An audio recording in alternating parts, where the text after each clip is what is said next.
আমি করব মটনের ঝোল। কড়াইয়ের মধ্যে তেল দিলাম, তারপরে জিরা দিব, তেজপাতা দিব, শুকনো লঙ্কা দিব, ছোটো এলাচ দিব, লং দিব আর দালচিনি দিব, এগুলো সব দিয়ে দেব। তারপরে পেঁয়াজ দিব,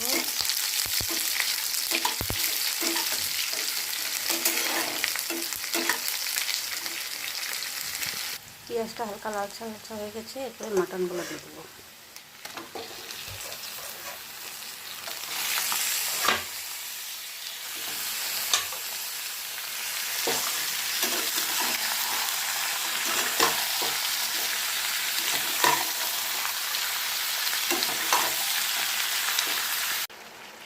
মাটনগুলো হালকা ভাজা হয়ে গেছে। এরপরে মধ্যে আদা বাটা, লঙ্কা বাটা আর পেঁয়াজ বাটা দেবো।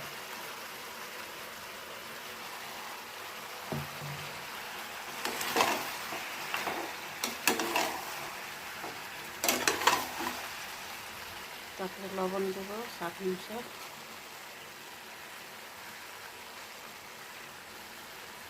হলুদের গুঁড়া দেবো,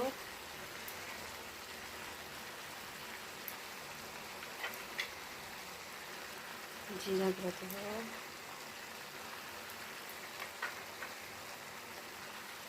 ধনে গুঁড়া দেবো। এগুলোকে মিক্স করে নেব। কড়াইটা আমার ছোটো হয়ে গেছে। মাংসটাতে কালার আনার জন্য কাশ্মীরি লঙ্কা গুঁড়া দেবো। কড়াইটা না পাল্টে দিলাম, ছোটো হয়ে গেছে কড়াইটা, আমি এটাতে কষা দিচ্ছি। মাংসটা পুরো কষাবো যতক্ষণ তেল না ছাড়ে। মাংসটা ঢাইকে করবো। তারপরে এটাতে মিট মশলা দেবো।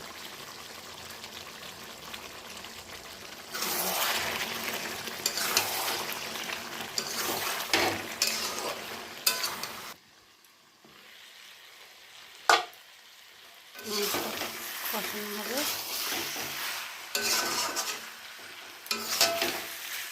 মাংসটা কষানো হয়ে গেছে। এটার মধ্যে ফুটা গরম জল দেবো।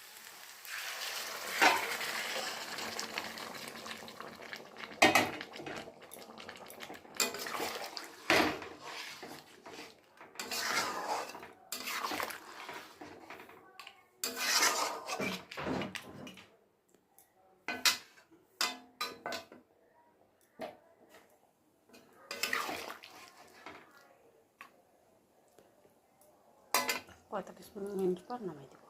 মাংসটা আমি দেখবো না, মাংসটা হয়ে গেছে। গরম মশলা দিয়ে